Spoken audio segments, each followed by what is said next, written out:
Looking to host one last barbecue this summer before the cold weather sets in? Or is it your year to host that holiday party? You'll want to tune in for this episode because we're talking about food safety, some things that are very important that most people, myself included, didn't know about in terms of temperature and expiration dates and a variety of other topics. We're going to be joined by our registered dietitian nutritionist here at Bluff Medical Center, Shannon Moore, Laura Cavelli, and Cassie Holig from the Bluff Medical Center here in Mauston. I'm Justin Riley, and this is Wisconsin Doctors.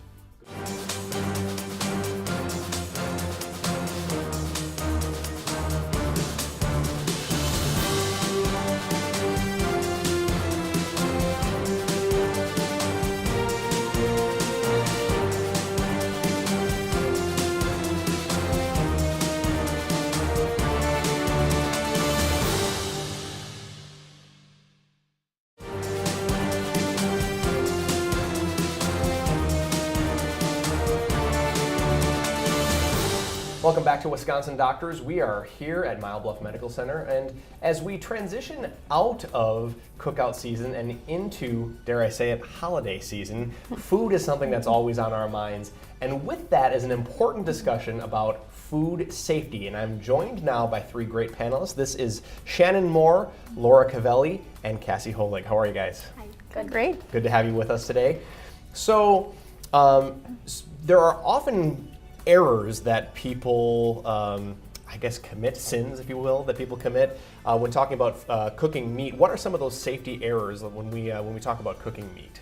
Sure. So starting all the way at the grocery store when you're purchasing meat, taking advantage, a lot of people don't know those produce bags that are hanging above the meat counter are actually for putting raw meat in, so that when you put it in your shopping cart or you're on the conveyor belt at the checkout lane, you're not contaminating other things. Okay. And then storing it when you get home, we want to make sure that raw meat is underneath anything that's ready to eat. So any fresh produce, breads, anything that raw meat juices could drip on, we want to make sure it's stored underneath. As far as cooking, thawing, we want to make sure we're not thawing on countertops. That is a big no-no. Right, okay. Yeah, so in the microwave and then cooking it right away or in the fridge would be safe ways. Other ways you could do is under continual running cold water would be acceptable. That's interesting. Why cold water and not like warmer water? So we want to make sure we don't get into that danger zone. We want to keep it a nice cool so that bacteria doesn't grow. Absolutely, it's important. Yeah. Oh, go ahead. So also rinsing meat. A lot of people tend to rinse poultry, especially. That's a no-no. We don't want to be spraying bacteria all over your sink. So, oh, really? Okay. Yeah. So as long as you're cooking your poultry to the safe internal temperature, you're going to kill anything that you think you were rinsing off. Anyways. That's so interesting because I know in the Betty Crocker cookbook it says to rinse like your chicken breasts. Rinse and pat them dry before you put them in the oven. So that's a no-no. No. You should not be doing that. Correct. Wow, that's good to know. Yeah. Good to know. You might have just saved a few lives just I hope so. Yeah. So if a person has always thawed meat on a table, because I have to confess that I am one of those folks who's done that in the past, I'll put it in a container or a bowl or something like that. But or has never put, stuck the thermometer in the meat or anything like that, has never gotten sick from food poisoning. A lot of people are saying, I do this all the time, why should I worry? Why should we worry? Yeah. So one thing to point out is that a lot of people actually do get food poisoning and they just don't know it. Okay. So some bacteria can take up to 2 weeks to make you sick. So really? The random stomach ache or cramp or whatever you might get, you might never attribute to something you ate a week ago or more. No kidding. So you might think you had the flu, but it could have been food poisoning. So that's the first thing to keep in mind. The other thing is that just because you never got ill, you need to be careful with the people who are at more risk. So children, pregnant women, older people, anyone who has a weakened immune system, so anyone receiving treatment for cancer, or even people who have rheumatoid arthritis, some of their medications can affect their immune system. So they're at risk. So think about parties or family gatherings for the holidays. You don't want to sicken your grandparents. Right. Yeah. Being aware, conscious of the people that you're feeding is important as well. And I never knew that it could take up to 2 weeks for food poisoning to manifest itself. Yeah. I mean, that's just crazy because most people think that if you're going to get sick, you're going to get sick right away, but that's not always the case. That's not the case, right? Oh, wow. Is it safe to refrigerate or freeze leftovers from a party? And then how long is it safe to keep leftovers in the refrigerator? So if you have leftover food from a party, how long is that safe to keep the food in the refrigerator and the freezer? Right. So we want to think about what we call the danger zone. Okay. So the danger zone is the temperature anywhere from 40 to 140 degrees. Okay. So if your food is in that temperature, you have 2 hours to eat that food and then throw it away. Yeah. If you're at 90 degrees weather, you're having a picnic or even a very warm house for the holidays, an hour is the time limit. Okay. So if you're having a party, keeping things on ice, keeping things in crock pots, keeping them hot, stirring them is important. Okay. So once you're at that 2 hours, we want to throw it away. If it was stored correctly in all of the temperature zones, you can put it in the fridge for 3 to 4 days. Okay. And then as far as the freezer goes, that's indefinite. You can keep food in there indefinitely. When you hit the freezer, it stops bacterial growth. Okay. But if something was contaminated before you put it in, you take it back out, that bacteria starts growing again. Yeah, picks up where it left off, in other words. Yep. Wow, good to know. Really good stuff. We're going to take a short break here. When we come back, we have a really cool demonstration involving popcorn kernels that I think you'll want to stick around for. Don't go away. There's more Wisconsin Doctors after the break.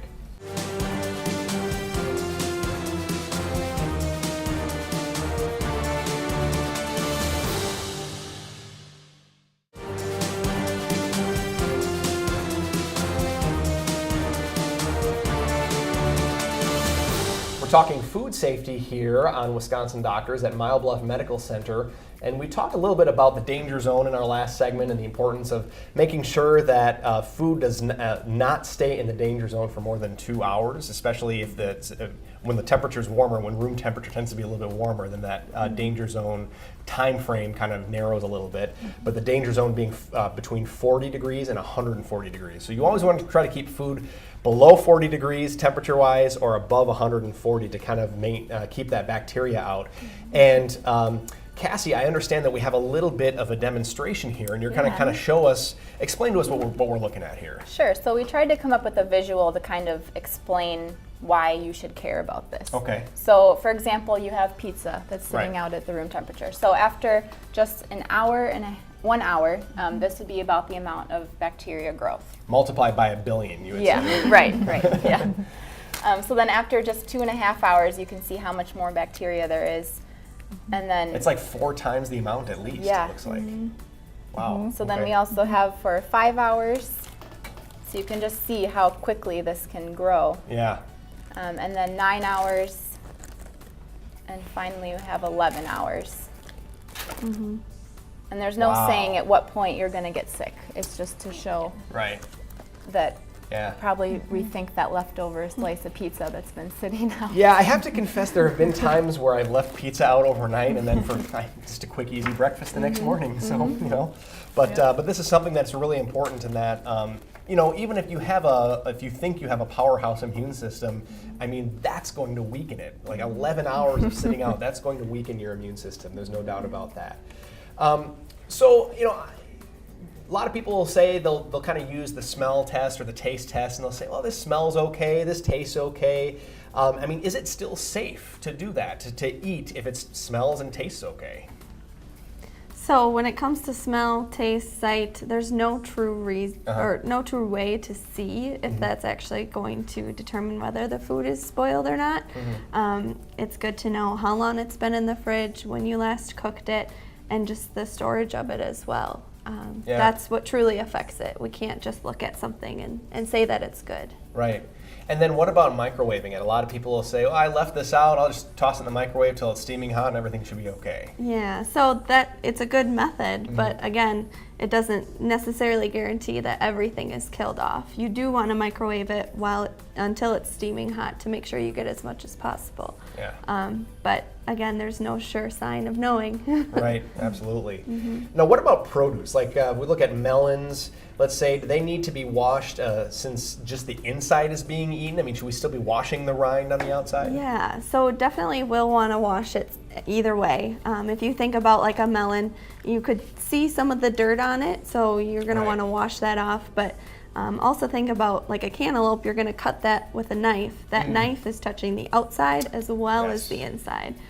So any bacteria on the outside of the melon is going to go right back into what you're going to eat. You're literally just bringing it right in. Literally from the bringing it outside. in, yep. Yeah. Is there a safe way to wash it? Because I know that a lot of folks, I mean, they say, well, I'll just rinse it, and I know there's certain things that you can use that's like produce wash, and some people probably don't want to use dish soap, I'm guessing. So is there safe ways to wash produce? There is, just, under running water. Okay. You want to, it doesn't really matter the temperature of it, as long as you're physically kind of scrubbing it as Sure. well to get Okay. some of that debris off. Sure, absolutely. Yeah. Now, let's talk a little bit about expiration dates. People look at the expiration dates when they go in the store, and sometimes maybe when they pull it out of their own refrigerator. But there's a big difference, I think, between sell by, best by, and used by. So what's the difference between those three? Yeah, so we see all three of those, and they are different. So the sell by is more for the store's use, and that's their determinant of when they can sell it by in terms of their inventory. When we talk about best by, that's indicating the best quality of the product and when it's at its peak. Okay. Again, neither of these are able to determine whether a food is safe. They should not be used as a safety date. Right. And then lastly, used by is recommended when the product is at its peak quality. So that's another, it's not used as a safety date, but except in the use of infant formula, then you can use the use by date. Okay. But otherwise, it's just indicating quality. Okay. So it's important just to know, how long your food has been kept. Right. Kind of use your best judgment and Yeah. cook it properly, like Yep. Cassie was saying. So all three of those dates are really no indication for whether the food is safe or not. So we Right. still need to take precautions. Yes. So we got to take a short break. When we come back, we're going to talk a little bit about preserving produce from your garden and debunking some old wives' tales. We'll be right back with more Wisconsin Doctors.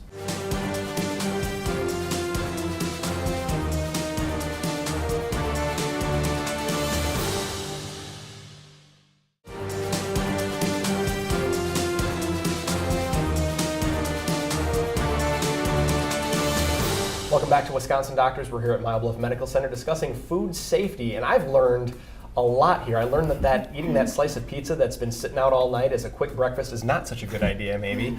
But I've also learned a lot about the expiration dates that we see at the grocery store and how that does not necessarily indicate food safety. So lots to learn here. Let's talk a little bit about gardening, because we love to garden here in the state of Wisconsin. And right now is the time of year, it's August when we're filming the show, right now is the time of year when people are really starting to reap some of those harvests. Let's talk about some of the safe methods for preserving garden produce. What can we do to safely preserve garden produce? Yeah, definitely taking advantage of the extra produce that we have from our gardens this time of year, like you said. There are a few methods that we can use to help preserve and extend the shelf life of those items. So one of those is drying foods. Basically, we're removing the moisture from that fruit or vegetable, and removing the moisture makes sure that we're preventing the growth of bacteria, molds, and yeast. And those are the things that are potentially harmful if we let those get out of hand. The next method is freezing produce. So washing and blanching. Right, yep. Some people have heard of blanching. You're basically scalding the fruit or vegetable to kind of clean the outside of it. You're also protecting vitamins and minerals when you do that. And you're also deactivating certain enzymes that will affect the flavor and the quality of the food. So that's another good method. The last one is canning, which a lot of people have grown up with that, passed on through the generations. I won't get super in depth with that because the amount or the type of canning that you do depends on what you're canning. So if you have a fruit or vegetable that has a high acid content, then we're going to use probably a hot bath method of canning, hot water bath.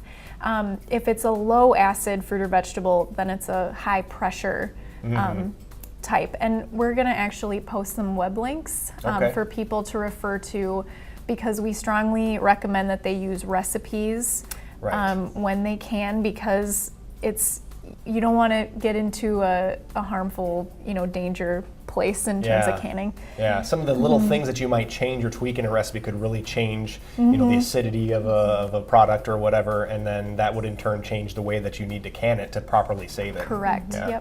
Yep. Yeah, lots of good stuff there. So let's talk about some of the different I guess for lack of a better term, wives' tales that we talk about when it comes to food safety. So not eating raw cookie dough. Obviously, we talk about that, or licking the brownie batter off the spatula bowl, or the ever important 5-second rule. Some people, it's a long 5 seconds even. You know, if something falls on the floor, you don't want to, if it's there more than 5 seconds, it's not safe to eat.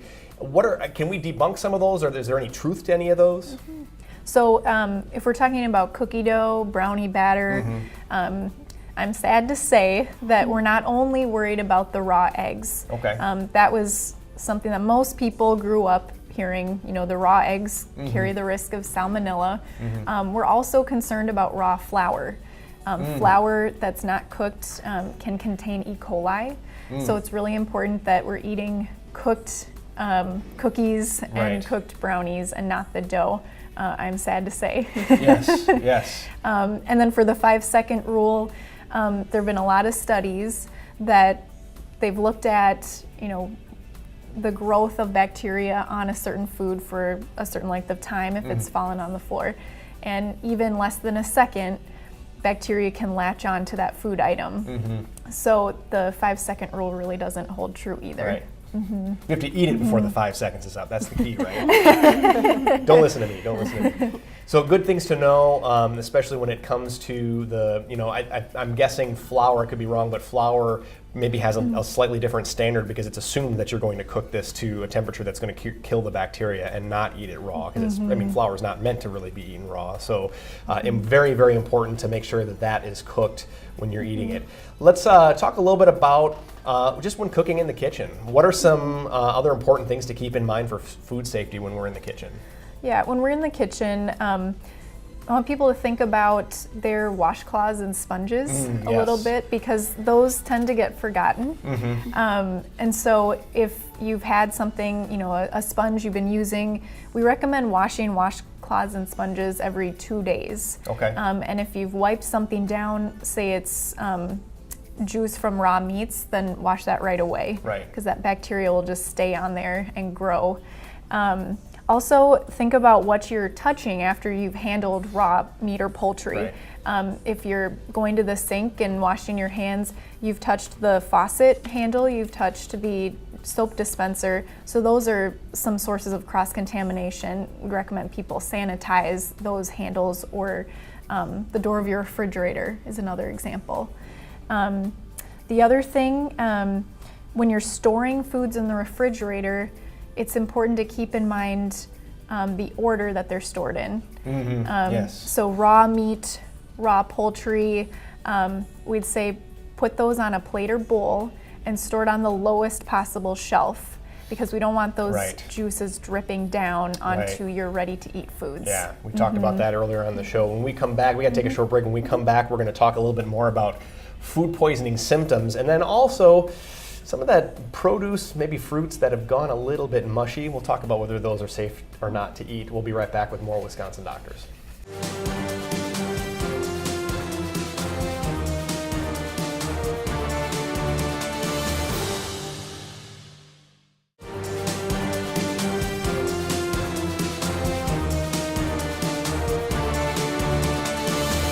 And we're back here at Bluff Medical Center talking about food safety, and this is a question that's been on my mind. You know, we talk about, when we think food safety, we're thinking a lot about expiration dates, raw meats, cross-contamination, that sort of thing. Let's talk about mushy produce. Is this something that's safe to eat? If vegetables or produce get a little bit mushy, is it safe to eat? And also, when we find mold on something in the refrigerator, especially cheese, my tendency is just cut that off and keep the cheese. Are either of those safe practices? That's a great question. Great question. So for the mushy or bruised fruits or vegetables, those are safe to eat. Darn it. I was hoping I could have an excuse to throw them out. Anyway, go on.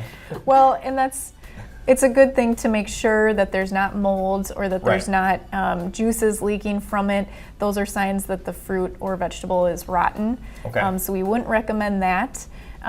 We encourage people to throw those into a smoothie if it's fruit, or toss it into a casserole or a soup, or you're really not going to be able to taste the difference. Right. Don't throw those things out. Right. Try not to waste them. Right.